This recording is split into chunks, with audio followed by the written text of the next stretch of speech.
नमस्कार, आप देख रहे हैं दैनिक साथी हरियाणा। साथी हरियाणा को नशा मुक्त करने के लिए पूरे प्रदेश में जागरूकता साइकिल रैली यानी साइक्लोथॉन 2.0 निकाली जा रही है। मुख्यमंत्री नायब सैनी ने हिसार से हरी झंडी दिखाकर इसको रवाना किया था। इसी कड़ी में मंगलवार को यात्रा रानौल से रेवाड़ी में प्रवेश कर गई। रेवाड़ी जैसलमेर नेशनल हाईवे संख्या 11 स्थित काठुआ टोल प्लाजा पर बावल से विधायक डॉक्टर कृष्ण कुमार, कार्यवाहक DC Anupama Anjali, SP doctor Mayank Gupta सहित भारी संख्या में युवाओं ने यात्रा का स्वागत किया।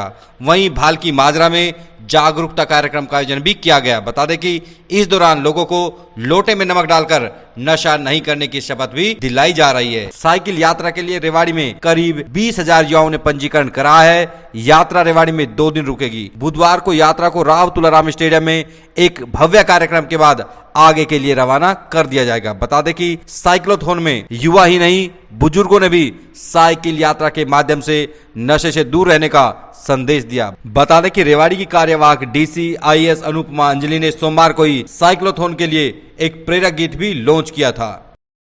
मुख्यमंत्री श्री नायब सिंह सैनी जी के नेतृत्व में पूरे हरियाणा प्रांत में दूसरी बार साइक्लोथॉन यात्रा निकाली जा रही है, जिसमें नशा मुक्त हरियाणा बनाने का अभियान है।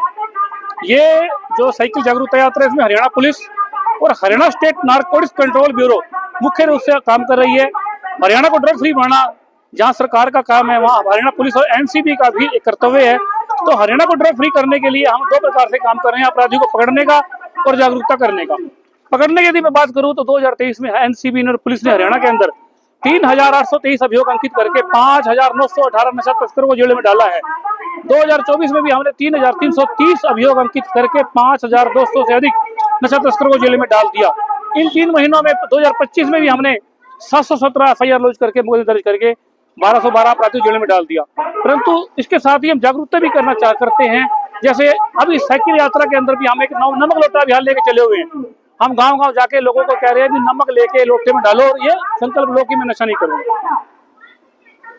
इस यात्रा में लोगों को ये बड़ी जागरूकता है। अभियान में लोगों का, बच्चों का बड़ा सहयोग मिल रहा है और हमें लगता है कि ये जन जागरण का अभियान वास्तव में सफल होगा।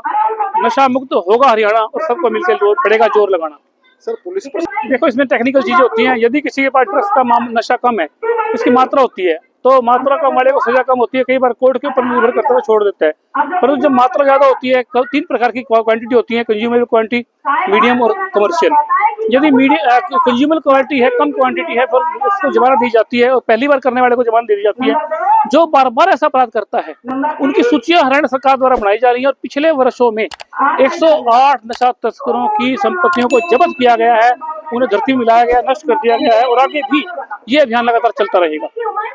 साइक्लोथॉन 2 जो रैली है, ये नशा मुक्ति अभियान के तहत हमारी जो भारतीय जनता पार्टी सरकार, उनके हमारे मुख्यमंत्री नायब सिंह सैनी जी, उन्होंने हमारा जो 70 था उसमें घोषणा की थी। हम हमारे जो हरियाणा सरकार, उनका संकल्प रहेगा कि नशा मुक्त एक समाज हम देंगे। तो उन्होंने पहल की और इस साइक्लोथॉन रैली की शुरुआत की।